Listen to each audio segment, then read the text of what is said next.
Každý podnikateľ začínal s tým, že mal neskutočne málo zákaziek a nevedel získať si tých klientov. Ja vás trošku nasmerujem v tomto videu, ako si viete získať už zo začiatku nejaký obnos klientov a zákaziek, ktoré vám pomôžu rozbehnúť firmu. Ako prvý bod by som dal, že čím viac vás ľudia vnímajú na sociálnych sieťach alebo vo svojom okolí, tak tým väčšiu pravdepodobnosť máte získať nejakú zákazku. Uveďme si to na príklade.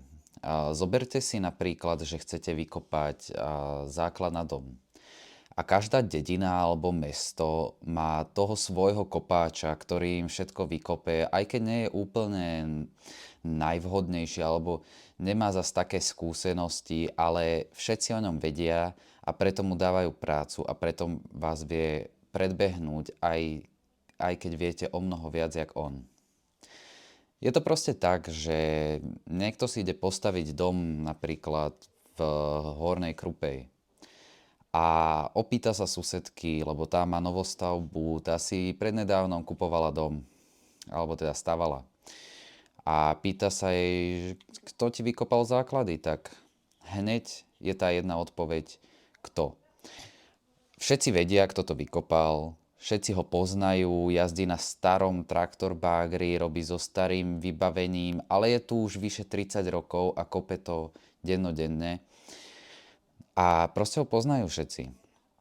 Ale ako vy viete prekonať tohto tradičného alebo dedinského kopáča? Je tu pár spôsobov, akými sa to dá dať. Prvý je, že budete viac ukazovať ľuďom, kto ste. Myslím to tým, keď napríklad vojdete do tej Hornej Krupej, hej, a určite tam je nejaký priestor, nejaký plot alebo niečo, kde si viete vyvesiť svoju reklamu. Nie je to to, že tá reklama vám hneď prinesie zákazky. To určite nie. Je to také, že dobre, je tu aj tento človek, ktorý kope napríklad základy. A ľudia si vás hneď nezačnú volať, potrebujú si vás otestovať. Ale tým štýlom, keď viac a viac budú vidieť tú reklamu o vás, tak tým viac budú o vás vedieť. A raz sa stane tá nejaká hlúposť, čo vyvedie ten tradičný kopáč, že napríklad rozbije okno na dome, keď upravuje záhradu. A ľudia majú nízku trpezlivosť celkovo.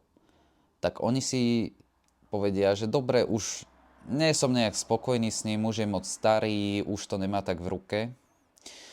Tak vyskúšame toho nového chalaniska. A ľudia si vás začnú volať, ale je to po nejakom čase. Čiže chce to len čas a dávať o sebe trošku viac vedieť. Ďalší spôsob je na sociálnych sieťach. Ak cielite hlavne na väčšie spektrum ľudí, že nie len pre vás v tej jednej dedinke, tak sociálne siete sú veľmi dobrý základ na toto celé. Lebo vy začnete robiť nejaké videá na Facebook, Instagram, to je jedno kde. Ide len o to zase, aby ľudia o vás vedeli.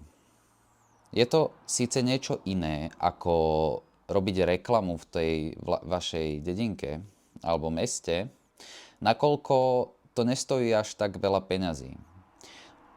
Zatiaľ čo si prenajmete nejakú plochu, dajme tomu to stojí 200 eur mesačne, tak sociálne siete vám najviac asi budú žrať čas.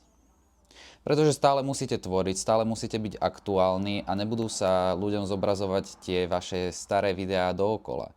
Ak by ste to stále nepromovali, potom to funguje tým štýlom, že budete platiť za to aj 200 eur mesačne, aby sa zobrazovalo to jedno video. No ale keď netvoríte nič viac ako to jedno video, tak nebudete mať zase taký rast, nebudete zaujímaví pre ľudí. Čiže online siete sú celkovo dobrý príklad zadarmo reklamy, ale nie je až tak zadarmo, lebo do nej dávate čas. Ďalší spôsob, ako si získať nejakých klientov, je to, aby ste dávali ľuďom o sebe vedieť ústne, nie aby ste len robili reklamy, ale ústne. Čiže ak idete na zase poviem o tej dedine, lebo je to dobrý príklad, je to niečo také, ako som ja vyrastal a kde som ja začínal. Že idete na nejaký dedinský ples alebo pochovávanie basy alebo niečo podobné. Tam je neskutočné množstvo ľudí, ktorí sa opijú a začnú hovoriť celý svoj životný príbeh. Vy keď sa pripojíte do nejakej skupinky a spomeniete tam, že kopete toto, budem vysvetľovať hlavne na tých kopáčských prácach, lebo ono to je dobrý príklad z mojej strany. Ale funguje to aj na hocičo, keď ste elektrikár, inštalatér, keď opravujete auta, fakt, že na hocičo to funguje. No a teda začnete sa rozprávať a nemusí to byť len také, že raz to spomeniete, ale môžete sa skúsiť pýtať ľudí, že napríklad čo doma plánujú pracovať, na čom plánujú ľudia doma pracovať. A oni vám hneď povedia, lebo ľudia sa radi chvália, takže oni začnú hovoriť, no teraz ideme vrtať studňu a toto, tak kto vám vrta studňu? A zistíte si podrobné informácie a skúsite im podsunúť tú svoju činnosť. Viete im to veľmi ľahko, viete manipulovať s tou cenou, ak sa bavíte takto s ľuďmi pod vplyvom. Ako myslím alkoholu. No a celkovo by som to zhrnul, že nemusíte len napríklad na týchto dedinských akciách, ale kamkoľvek prídete, tak musíte niekde zakomponovať to svoje, že ste napríklad mechanik. Z jednej strany to môže prísť také, že ste egoista alebo že hovoríte len o sebe, ale keď to viete dobre sformulovať alebo viete to dobre vsunúť, tak ľudia to začnú brať v pohode. Napríklad si sa spomenie, že v lese pilovali stromy, tak nadhodíte, že a sú teraz také brutálne stroje, čo vyzerá ako báger, odreže to strom, očistí ho a oni, že áno, poznám. A že je to super, ako vyznám sa trošku do toho, však ja robím s podobnými vecami a už ľudia vás začnú počúvať, lebo dávate tam tých viacej otázok, viacej rozvíjate tú tému, ale samozrejme je to na vás, to len som chcel dať nejaký príklad, čo ja možno niekde spomeniem, použijem, takže tak. A mimo týchto reklám a dávanie o sebe vedieť, sú tu ešte klasické veci ako inzercie. A je to asi najviac využívaný spôsob na Slovensku, ale nefunguje to úplne v tých miestach, kde už majú týchto svojich kopáčov alebo tých svojich hustlerov, by som povedal.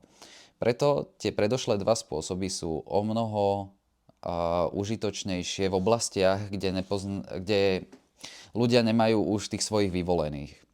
Ale ak ste vo väčšom meste, ako napríklad Bratislava, kde sa stále strieda iná populácia ľudia sa sťahujú, odsťahovávajú, tak inzercia je veľmi silný spôsob, ako si nájdete klientov.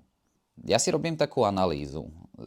Po každej zákazke, ktorú spravím, tak sa pýtam ľudí, že ako o mne vedeli. A veľmi krásne sa to dá zhrnúť. Napríklad 70% alebo 60% mojich zákaziek je skrz inzercie, pretože robím v mestách, kde sa stále táto populácia strieda. A zvyšné percentá sú napríklad 30 je už z odporúčaní, nakoľko už máte toľko svojich klientov, že vás ďalej odporúčia, čiže tých 30% by som dal z odporúčaní a 10% sú možno sociálne siete. A teraz, keď máte už svoju analýzu, keď ste porobili nejaké práce, aj menšie, tak viete, kde zacieliť. Napríklad, ak máte väčšinu zákaziek cez inzerčné stránky, tak proste začnete robiť viac inzercií. Trošku ich oživte, dajte tam presnejší popis a je to celkom efektívne, ak viete správne napísať tú svoju inzerciu. Jedna výhoda toho, ak máte zákazky skrz inzercie, je, že neinvestujete toľko peňazí do reklám. By som povedal, že skoro nič. Myslím, že len na Bazoši sú 2 eurá za jednu inzerciu. Ďalšia výhoda je, že nemusíte nič extra tvoriť. Stačí vám urobiť správny popis a myslím, že každé 3-4 mesiace len obnovíte inzerát. Samozrejme, sú spôsoby, ako sa držať vo vyšších priečkách tej inzercie a to, že refreshujete alebo obnovujete ten váš inzerát týždenne. Keď som robil reality, tak sme každé 2 alebo 3 dni obnovovali naše inzercie. A tým štýlom zanecháte tú svoju inzerciu na horných priečkách.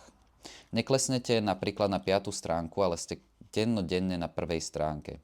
Potom si to môžete topovať a to je rovnaké ako inzercia. Proste si to zaplatíte. Ak som povedal, že Bazoš je jedna asi z tých najlepších možností, kde môžete získavať zákazky, tak asi som vám ešte nepovedal o tom, aké to je získavať zákazky od odporúčaní. Ak získavate zákazky od odporúčaní, čo sú vlastne známosti, alebo by som povedal nejaká známosť vašej rodiny, tak to je o mnoho lepšie ako ten Bazoš, lebo nemusíte platiť ani za tú inzerciu, ale platíte s tými vašimi skúsenosťami alebo výkonom, čo spravíte na tej zákazke. Dostávate platené a ešte dostávate aj referencie. A najlepší spôsob, ako byť odporúčaný od rôznych ľudí, je, že ponúknete niečo viac ako tí vaši oponenti.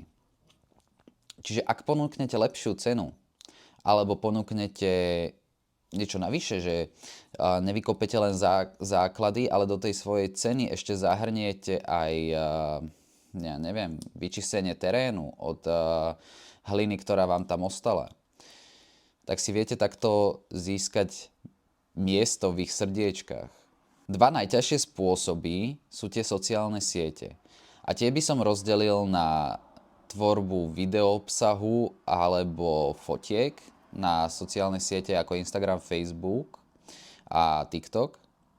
A to je asi tá najťažšia možnosť a tu som si aj ja zvolil, bohužiaľ, ale mňa to baví. A je to najťažšie skrz to, že musíte dennodenne alebo nejakým pravidelným štýlom vydávať videá alebo nejaké príspevky. Investujete do toho veľa času, ale zase vám to otvorí aj priestor niekde inde. Viete si s tým budovať vlastnú značku, čo je veľmi silný asset vo vašom živote alebo v tejto generácii. A tá osobná značka vám vie veľkým štýlom zdvihnúť klientelu, ale aj vás zacieli do iných sfér. Ono to je v podstate taký leverage marketing. Leverage marketing znamená, že používate nejakú páku. Že napríklad, čím väčšiu páku máte, tak na druhej strane viac obsahu alebo materiálu zdvihnete.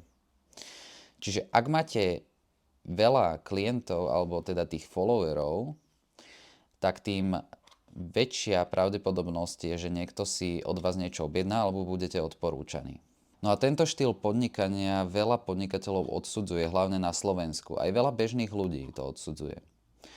Je to niečo nové, čo sa bežne robí v Amerike alebo v iných štátoch mimo Európy, by som povedal.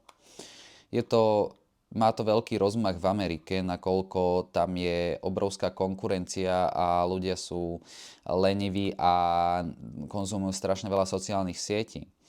A toto im tak pomohlo, že si klientelu zoženiete na internete o mnoho jednoduchšie ako v reálnom živote. My sa do toho musíme ešte pretransformovať. My sme na úplných začiatkoch tohto celého podnikania cez sociálne siete alebo prenášanie podnikania z reálneho života do sociálnych sietí. My to ešte nemáme tak zaužívané. Ak to začnete teraz robiť, tak podľa môjho názoru sa viete o mnoho rýchlejšie vyzdvihnúť v budúcnosti. Možno teraz to nepríde ako nejaký potenciál, ale to ani Bitcoin nebol veľký potenciál pre 99% ľudí v roku 2012. A vidíte, aký to má dopad teraz. Takže aby som to zhrnul. Zo začiatku by ste určite mali robiť viac vedomia okolo seba. Či už to je reklamami, billboardami, či už to je inzerciami, alebo sociálnymi sieťami a Google reklamami. Nájdete si ten svoj správny štýl, ktorý vám vyhovuje. A neskôr, až budete mať nejaké zákazky, tak si zbierajte túto analýzu ľudí, odkiaľ získavate tie zákazky. Vie vám to veľmi pomôcť a nebudete v tom stratení, lebo budete vedieť, kde máte viac pridať peňazí, kde máte viac ubrať energie, aby ste ju zbytočne nemíňali. Ďalšie sa musíte stále zdokonalovať. Proste ak nebudete venovať všetku svoju energiu jednej tej svojej práci, tak vôbec nebudú ľudia s vami spokojní. Musíte sa stále zdokonalovať a venovať všetko do tej svojej zákazky. Hlavne sa nenechajte v tom celom zničiť, ak vám to nevychádza, a určite si viete nájsť svoj spôsob, ktorý vám bude najviac osvedčený. A určite je o mnoho viac spôsobov, akým štýlom si viete získať klientov, ktoré mi aj teraz napadli, a tie by som možno nechal na budúce, alebo skôr na nejaké osobné stretnutia. A tie si viete aj zabúkovať na mojom Patreone, kde mám vlastne 1:1 konzultáciu. Tak neváhajte, napíšte mi, čo si o tom myslíte. Nezabudnite ma sledovať a budú o mnoho ďalšie videá, ktoré by vám pomohli v podnikaní. Takže držte sa a makajte na sebe.